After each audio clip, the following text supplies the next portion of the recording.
this sounds very basic, but we talk about the audience. Who are you trying to reach?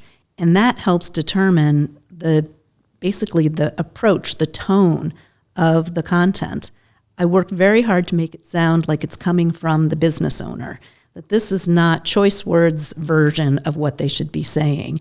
It's our interpretation of how they would be describing things, so that if they meet someone face to face after that person has visited their website, there's no, it sounds the same. It's authentic. If they are somebody who tends to get very high level and sort of edu-speak, professional nerddom, we may have to tone it down just a little bit. But we really have to start with, who are you trying to reach and how do they take in information?